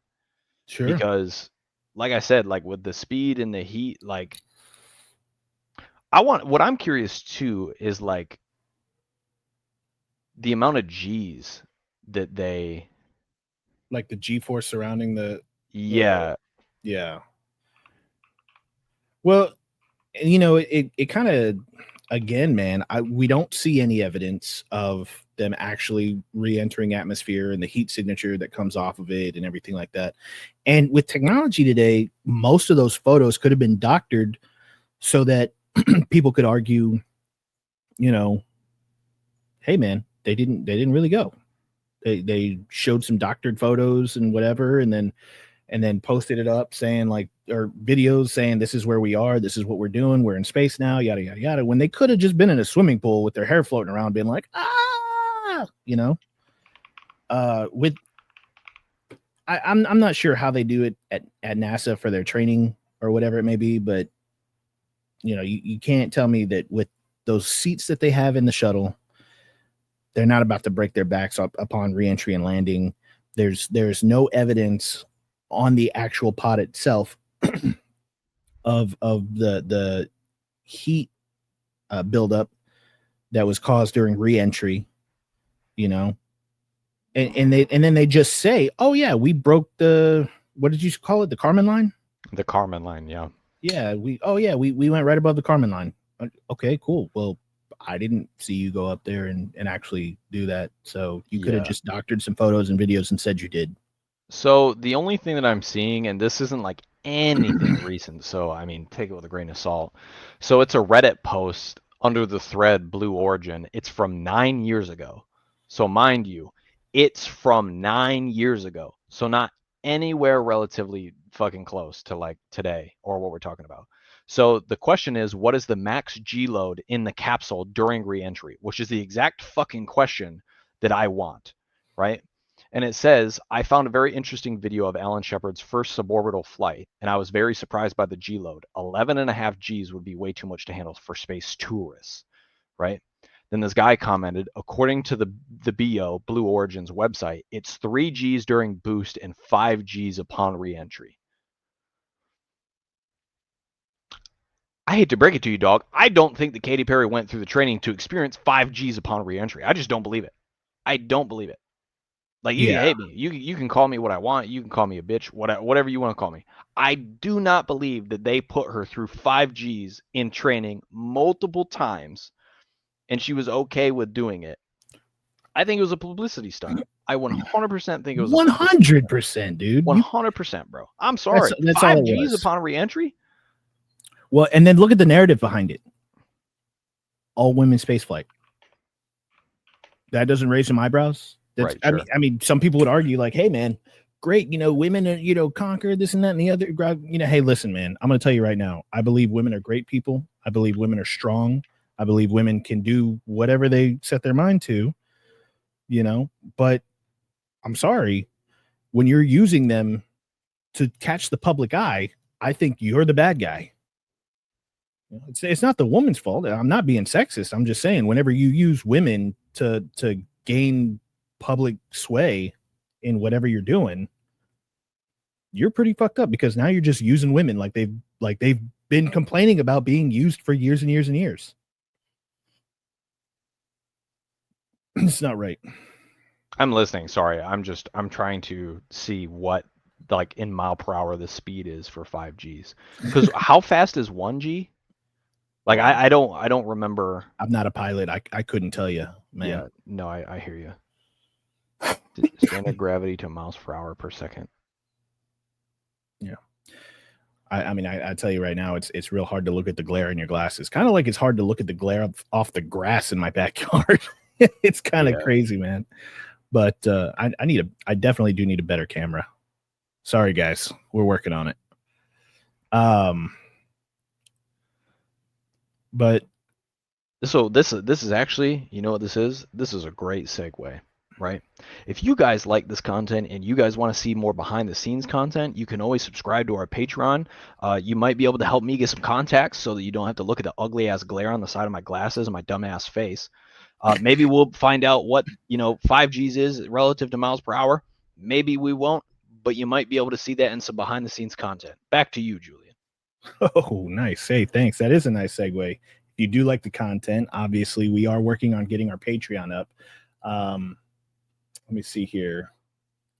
So you can become a free member now, get early access to our content, which means that usually when we release our videos, we'll release them as unlisted for a day.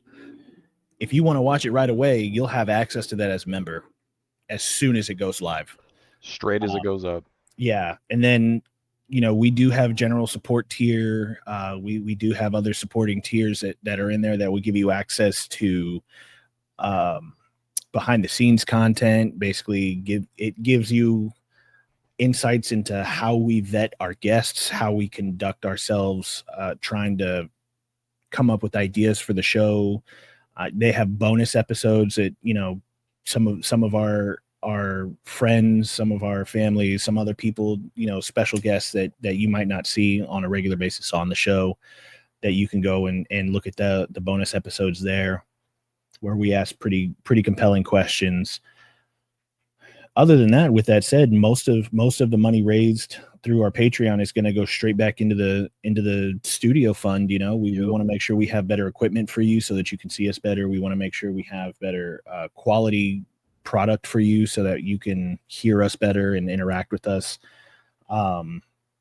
Even then, you also get once you become a member, you get an email to join our Patreon. Our Discord. And we're trying to build a community. We want a community that we can interact with. We want people to come and talk to us. We want people to come and hang out. And we would love nothing more than for you guys to join our Discord and be a part of the Tills4Thrills community. Let's see here. Hold up. You can get space shuttle TPS panels for sale? Hold up, dog. Hey, show us what you're seeing, because I want to see that. Hold on. Panels for sale. There's no way these things are for sale. Ain't no fucking way. Concord Aerospace. Aerospace. I don't know why I said it like that. Hold up. You just Hold up. Oh my god. Hold up, dog. If you guys want a jitterless energy solution, you guys can go ahead and check out w.gg. You know, they got a bunch of good stuff on there, a bunch of good products. You know, you can use promo code Tills4Thrills at checkout for a 10% discount. You know, they started doing this solo leveling collab. Unfortunately, guys, our promo code doesn't work with that, but it works with everything else on the site. So if you do the solo leveling collab product, you know, you won't get that 10%, but everything else on the site, you will get that 10%. That's money, dog. All right, what we got here? It looks like money spent on some bullshit. Style. Ain't no way these was on the space shuttle. No shot. I mean, is that like the cheap Chinese knockoff that we're talking about that's getting tariffed to high hell? That's what I'm thinking. Let me see these photos, man. Great price and with the mag down on the back. Man, ain't no. So is that just for like display, or is that like actual? That's what it's looking like. Like it's just a prop, right? Like, because there's no way you can get that tile for $42. No, yeah, no way. You're talking about hundreds of millions of dollars within research just to make those panels, like operational, right? Yeah. I'm looking up, do they sell space shuttle TPS panels? Because if they do, probably not. Yeah, probably not. I mean, let me look up this thing real quick. That's all protected by the government and stuff, you know, space race and all that stuff.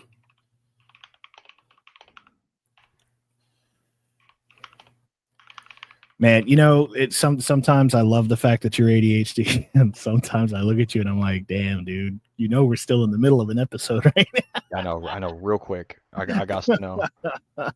It doesn't go over the cost to produce the TPS system. Boo.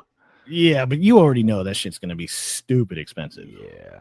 Just stupid expensive. Anyways, yeah. Do I think that they went into space? Fuck no, baby. Ain't no way. Ain't no way. No shot. No shot. Man. Well, I think people are just gonna believe what they're gonna believe, and there's no, you know, unfortunately, you know, it's going back to one of our first episodes, man. People are going to believe one thing and you're never going to change their mind. And yeah, you could put facts in front of them. It don't matter. People just want to be right. That's do me a favor. Yeah, what's up? Do the lizard thing. Oh, yeah. Your camera was getting a little blurry there for a second, buddy. Oh, yeah, baby. Am I back? Yeah, you back now. Shit. Don't do that. Oh, my God. You like that shit, don't lie.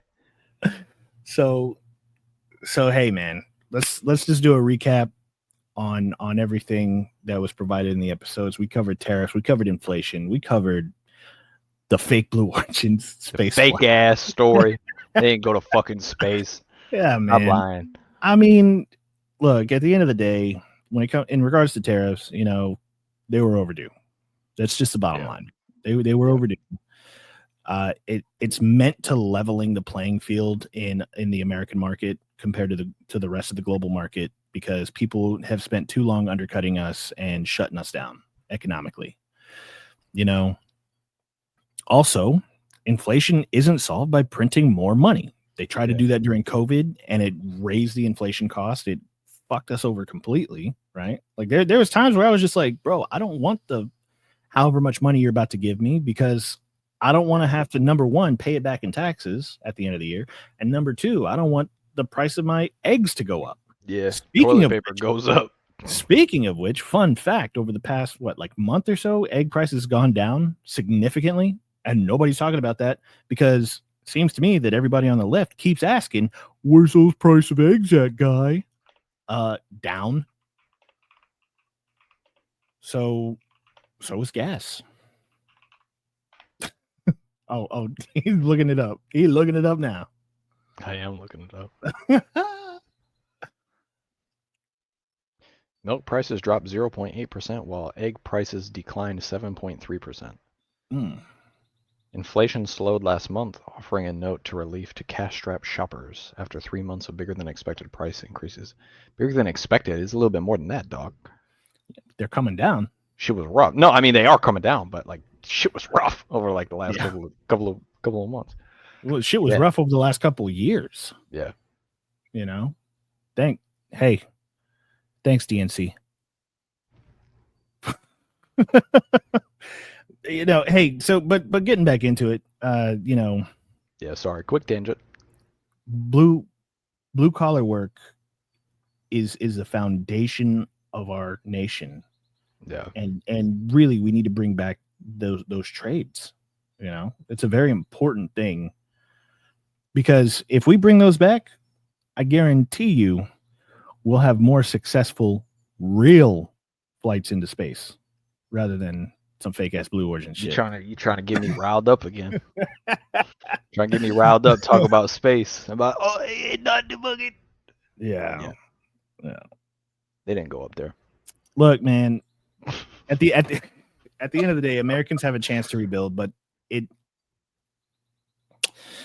problem is Bring back American jobs. If it values work over slogans, you know, like, listen, man, we can't have Bernie Sanders and AOC out there being hypocritical, flying on their private jets, talking about stop the oligarch, whenever they got, you know, fucking millions and millions and millions of dollars in their bank accounts, crying about the EPA, crying about everything, and they're just, you know, spewing venom, shouting slogans, saying F Trump and F Elon and F all the Republicans. What they don't see and what you don't hear about, Tulsi Gabbard made the hard switch from Democrat to Republican because she realized, hey, man, there's some fuck games going on in my party that I do not like. Hey, Trump, hey, let me holler at you. Yeah, let me see if the grass is in fact greener on the other side. Yeah, right? Like come on. You know what? Let me go ahead and slide, Clyde. but I mean, like, you can't have people just speaking about stuff. You have to actually act, you know, and I feel like for the last 2 decades, we haven't had any real action. Yeah. And it's almost like the last 4 years needed to happen so that we can get this version of Trump that, you know, he might not be making all the best moves, but goddamn, he definitely don't give a fuck this time. Oh yeah, he definitely don't. He don't. He's not for the bullshit. One of the other things I did want to touch on. So you have a lot of companies right now that are suing Trump over these tariffs. Mm-hmm, yeah. Right. Because their idea behind it is he couldn't impose the tariffs if he didn't go through Congress, which is a wild accusation given, I think it was section. It's like 8 something, right? No, section 232 of the Commerce Act. I gotta hold on. Yeah, that like talks about like him being able to do it without going through Congress.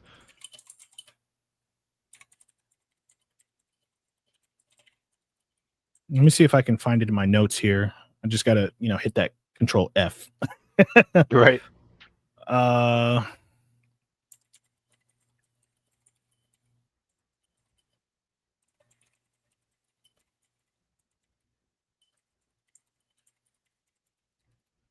Let's see here.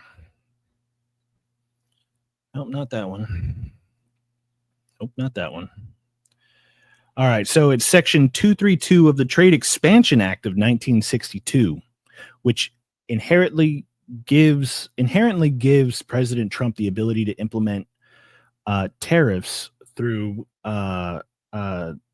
threats to national security, right? Which this is, you know, if our economy fails, national security fails, right? Yeah. He doesn't have to go through Congress. And these people are saying, oh, we feel like he should have gone through Congress for this. Yeah. Well, who gives a shit? The economy is failing. I'm going to be honest with you. Like, fuck what you feel. Yeah. Who gives a fuck what you feel? Now, what's going to end up happening is all of these lawsuits are probably going to lose because the courts have been pretty consistent on saying, no, Trump is well within his legal right to do this. Right. And so they've been failing. They're going to fail. They've already been failing. But this is just another ploy to sway public opinion because all they're going to see is Trump is back in the public eye for facing lawsuits and going to court and da da da da da. And you know, you could sue him all you want. It's not going to change a thing. You know, they're going to lose, but public opinion is going to be like, oh, well, I don't know. You know, he got back in office, started acting crazy, and then they tried to impeach him again, and they tried to sue him again, and they tried to blah, blah, blah, blah, blah. You know, and that's all they're going to see. I think that, you know, and this might be like controversial or a hot take or like whatever you want to call it. I think that there's like two things that I want to like just real quick like bring up and talk about is like I really just wish that everybody could just get along and stop making it about politics, stop making it about race. Like we're all human beings and we all bleed red, you know.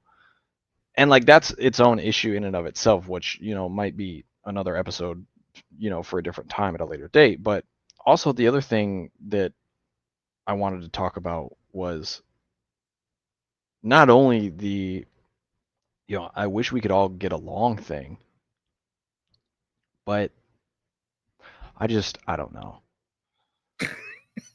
I don't know how to word it in a way that like makes sense. It makes sense to me, but I'm kind of fucking stupid. What? So You're not stupid, man. Just go ahead and spit it out. Even if it sounds jarbled, let's break it down. well, like first off, like let's go over like the whole, you know, like I wish it wasn't about politics. Have you seen the videos of like back in the day of like the presidential like debates and stuff like that, and like where Democrat and Republican candidates would sit down and agree with one another, and instead of just shitting on one another, being like, oh well, Kamala did this, well yeah, well Trump got fucking sued for this, and yada yada yada. Have you seen the footage of back in the day where they would like bring up a common issue? They would find the similarities between the two in the individual parties, and then they would be like, let's talk about it. And instead of shitting on one another, they'd be like, hey, let's go to the Republican candidate and talk about how we could fix this. They bring up their talking point, and then okay, now let's go to the Democratic side of things. Yeah. And then they Well, would so go, so what yeah, you're we what could do you're talking this. about is back before Was it Reagan? Like back before no Reagan? no. It was a lot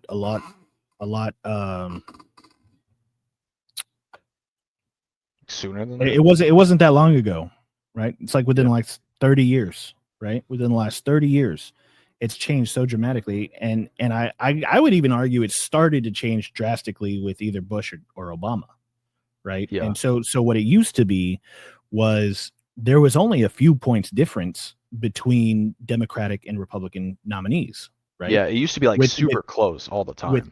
with policies and popularity, right? And so what they would do is they would find common ground, and one would argue, well, we can, you know, this is my idea of how to fix the issue, right? And now you got another candidate that's like, well, this is my idea. And they're not too far off in comparison. Yeah. They're usually like pretty similar. But they're usually like, well, either way, we still got to get this done. So we're, you know, one way or another, we're going to figure it out, right? And I think over the past 30 years or so, we have been divided so far that it's caused civil war scares, it's caused racial hate, it's caused and I'm not talking about like white on black racial hate. I'm talking about like, you know, there are a lot of black people who just hate white people for the simple color of their skin. Yeah. You know, and that's not okay. That because that's again going back to the race thing, that's racism. Yeah. You know, but then you got political hate, you know. Oh, well, if you don't like my candidate, then I can't like you. Yeah, then it's you're a like- piece of shit and you're a fucking idiot and all this Yeah. and that. And then there's like like this- nobody can agree to disagree anymore. yeah, and then there's this mindset that it's like you know, somebody looks at a janitor or trash truck driver or somebody with a trade, right? And they, you know, people see them on the streets working, construction, line work, you know, whatever it may be, and they have to tell their kids, hey, don't be like that guy. He doesn't make very good money. When in reality, Yeah, that motherfucker makes a killing. this motherfucker is making $100,000 or more every year, right? Providing for his family, putting food on the table, doing what they got to do, you know, and they're not the 1 in 1 million people who becomes an overnight sensation billionaire. Yeah, got lucky, essentially. Yeah. Right. So you can't tell me that over the last 30 years we've just been so divided that we've grown to hate each other, not because we inherently hate each other, but it's because what we've been taught, what's been force fed down our throats. And it's both sides. It's not just no, it is. It's not just the DNC, right? It's not just the liberals or the leftists or whatever you want to call them, right? It's the opposite side of our political argument as a conservative. Well, my political argument as a conservative, right? I don't, I know you and I agree on a lot of the same values, but I know that there are some differences here and there, which is fine. I still consider myself a moderate Republic, or a moderate conservative, right? So for me to sit here and say like, hey man, you want to be gay, go be gay. Already there's people in my family who's like, oh yeah, but that's still a sin and blah, blah, blah. And it's like, dude, I don't care. Yeah. It's not, it's, hey, look, dude, if you want to go off a religious argument, that's on them. Who am I to judge them? Right. I can't say that I've never made a mistake, Right. Sure. Who are you to judge me? I do enough judging on myself. I hate myself, like I do enough judgment on myself. Yeah. So that nobody else has to, right? Yeah. Wakes up, looks in the mirror, sees self. Like, yeah, pretty much, dude. Brother, brother. Yeah. But look, man, at the end of the day, like I'm not put here to judge people. Now, don't get me wrong. If you're a murderer or a rapist or child predator or a racist or anything like that, bet your bottom dollar we're about to have a problem. Yeah. We are about to have a problem because I don't put up with that crap.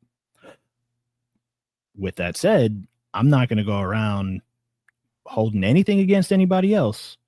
And if we can have if we start having a conversation and we just don't see eye to eye, and then you start name calling me, I'm like, bitch, shut your ass up. Yeah. Because that's not why I'm here. I'm not here to talk to you so that you can start calling me names, because I'm not calling you names. Yeah. I'm not going to sit there and listen to that shit either. Yeah. Like, dude, me and Dakota and I talked, and he's on the complete opposite side. Yeah. Right? Complete opposite side. Now, with that said, I still love him. He's still my homie. We all served in the army together. Yeah. That ain't gonna change, My sister, same way, complete opposite side of the spectrum. I still love her. That ain't gonna change. I'd still, be there for her. Just because we don't agree politically doesn't mean we aren't brother and sister. Yeah. So too many people are divided. Too many people hate the other side for no reason, right? Instead of getting to know them as a person. I've been blocked by family members just because I took to Facebook and was like, oh, I just happen to be for Trump and not Kamala, or I happen to be for Trump and not Hillary Clinton. And they're like, oh, well, I can't even look at you online anymore. Block. Yeah. And it's like, for what? Well, and like the other thing is too, is like, and it's not that it would be easy, because it wouldn't be, but I wonder what would be the path of least resistance to be able to get everybody to come together again. You know what I mean? Like, is it going to take another 9/11? Like, is it really? Because God, I hope not. Exactly. God, I hope not. Because it would be horrible to have another American tragedy, but that be the thing that brings us all together again. Yeah. Like somebody said once before, I would hate another 9/11 incident, but I would do almost anything for another 9/12 when we came together as a nation. Yeah. When we were united under one cause, one purpose, one tragedy. Yeah. Now, again, I want to reiterate this because I don't want anybody clipping this out of context. I do not want another terrorist attack on the United States. Yeah. No. Because the tragedy that, like, dude, we had a beginning of the year, we had a terrorist attack on Bourbon Street. But you know what? Nobody came together. We had a terror attack in Las Vegas at Trump Tower. when somebody blew up a Tesla Cybertruck. Nobody came together. We had in Germany the same thing. Somebody ran a bunch of people over like they did on Bourbon Street. No, granted that was Germany, but nobody came together. Yeah, now we had one in Vancouver. I'm gonna mute myself real quick. I'm gonna look up how many terror attacks we've had in 2025. Yeah, it's wild that these incidences or these terror attacks or whatever it may be, they didn't see them coming. They didn't try to prevent them because they didn't see them coming. And when they actually happened, we're so divided. We still couldn't see through the bullshit. And we were just like, oh, well, that happened. I still hate your guts. And it's like, why? But I digress. Because if I start continuing to talk about it more, I'm just going to get angry. And I don't want to be angry. Did you find it, Nick? Sorry, I had my mic muted. I'm still looking. That way you couldn't hear me like clickety clacking. Yeah, well, there's only so much I can say before I start getting heated, Yeah. No, I think that the main topic of this week's episode is bring back American jobs, but try to do it in a way that isn't going to just absolutely fuck us. You know what I mean? Because it's great, saying bring back American jobs, but how do you do that effectively without fucking absolutely skyrocketing the price of everything due to the fact that, more plants have to be made, more jobs have to be created. Well, now we have a higher need for these things. So the cost of education goes up, the cost of housing goes up. You know what I mean? All these sorts of things. And obviously like the fake ass fucking space flight that I'm trying not to go on another tangent about. Well, a lot of people would argue, yes. Is inflation going to happen as a cause? Absolutely. Yeah. Yep. Absolutely. 100%. But what people fail to realize is it's an investment in America's future. Yeah. Right. So you might see short-term rise in cost with long-term lower living benefits. Costs. Yeah. Right. Long-term lower living costs. So you have to really take into consideration what you want to do. Do you want to raise the minimum wage for a short-term fix, which will just in turn raise inflation? Yeah, a long-term negative effect. Or would you want to very briefly increase the tariffs and inflation so that way it could come back down for long-term success? And hey, guy, bring back American jobs. Right. Because I tell you, man, I just got out of the Army. I'll be damned if I go and flip burgers for a living for $12 to $15 an hour. Yeah. And it's nothing against flipping burgers, right? Everybody's got to start somewhere. But that's like entry level for like kids who are going to school or, doing something and trying to live and trying to start a line of credit and purchase their first car and they still live with mom and dad. That's not granted, you can make some pretty good money getting a college degree and becoming a manager and eventually opening up your own franchise. And yeah, sure. If that's the route you want to go as far as investment goes, go for it, bro. Yeah. But a lot of people don't do that. And how is anything expected to change unless you do that? Right. Now with me, I'm thinking bigger. Granted, yes. Do I need to find steady income, even if it's just a foot in the door? Yeah, I do. But I can still work towards a larger goal. Yeah. You can set your entry boundary higher. Yeah. Absolutely. Your entry requirements. Hey, man. Which also increases your top earning potential if you do that, Yeah, absolutely. I think that, if I had to go be a warehouse worker and I'm just moving boxes around, sure, I'll go do that. If that means I can progress into my logistician job, yeah, and work and then start worrying about analytics behind it and start worrying about the numbers and spreadsheets and all that stuff, absolutely. I was an operations supervisor I worked on global distribution patterns. I held a lot of weight as far as like where stuff was going, where it was coming from, what was being used, what was being stored, where do we go from here, where do we go from there, managing fleet operations, making sure that maintenance was done properly. It just personnel were trained up and safety was done on top of having to pull security all the time. And now you're going to tell me I can't get a job doing that outside the Army? Get the fuck out of it. Here, go ahead, pull this fryer down, set it on top, or pull this grill lid down, set it on top of this burger, and wait for the timer to go off. Yeah. And you're like, what the fuck? And then you got the kid that's there who still doesn't know anything about life yet, and they're just like, say that one more time.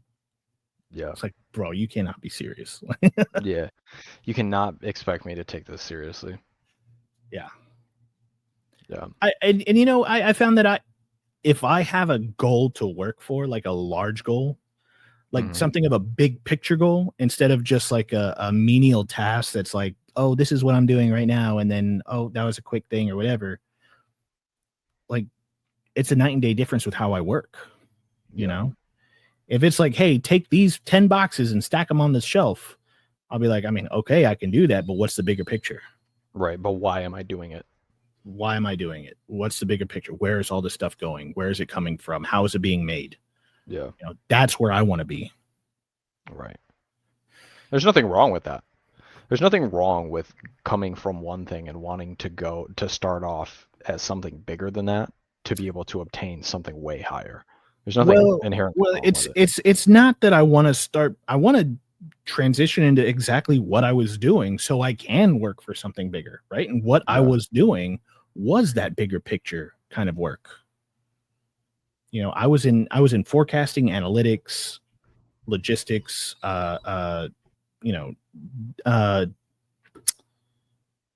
delivery. I was in warehouse management, making sure everything was organized, making sure that everything was scanned in properly or written in properly, whatever we had to do. Everything was accounted for on a daily basis. Security was maintained while we did it, because we're working with highly sensitive material.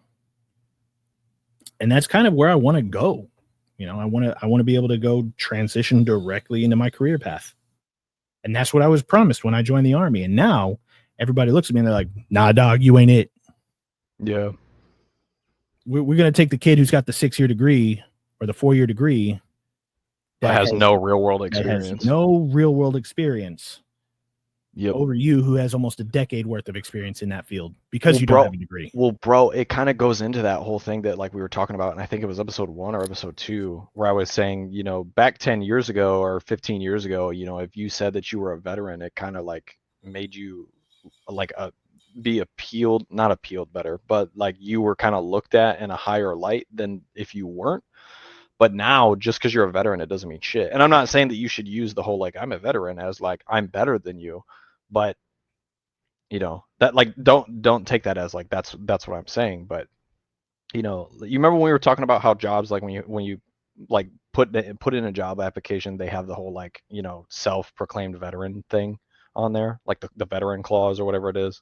Like, are you one of these protected veterans? And it's like disabled veteran, like veteran of foreign war, like all this shit. You just got out within the last 3 years or something like that. Yeah. And like you're supposed to be looked at in a higher light, like if you self-identify or whatever like that. Like that shit doesn't exist anymore. In fact, I would say that it almost hinders you.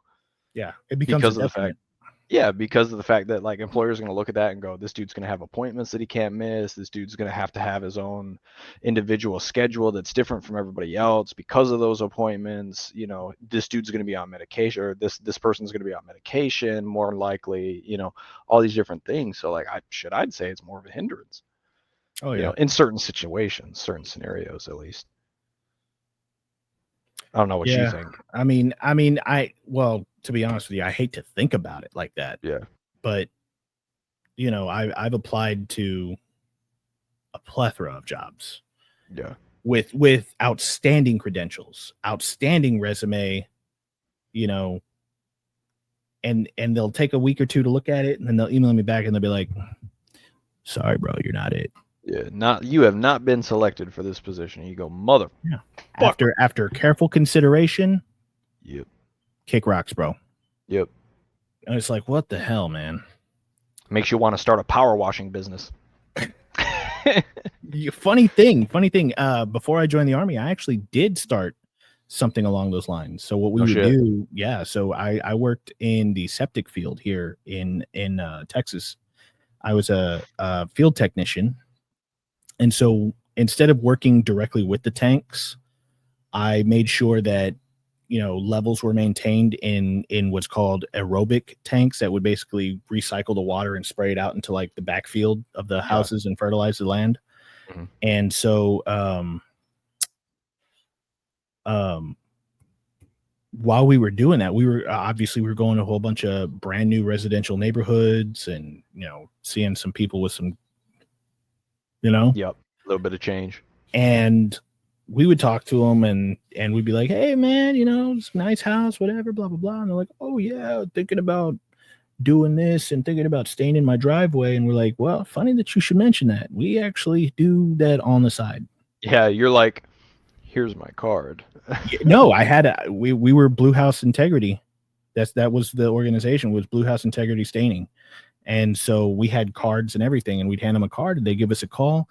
And what we did was we provided our services for half the price of our competitors. Right. And so the competitors were like big companies that would charge maybe like $6 to $9 per square foot of staining. Right. Like boohoo bucks. So we charge like $3, like $3 to $5, just under that minimum amount. And so we would go there, and then they would give us a call. We'd go there, and we'd be like, "All right, cool. It's a 10% down payment up front, and then the rest of it upon job completion." Sure. And obviously, like if there were any mishaps that whatever, we would knock off a certain percentage and be like, "Okay, cool. Well, like this and that and the other, and we got a little stain here on the sidewalk that might not look good to you just because we sprayed the area. So we'll knock off like 20% or something like that." We were still getting paid, right?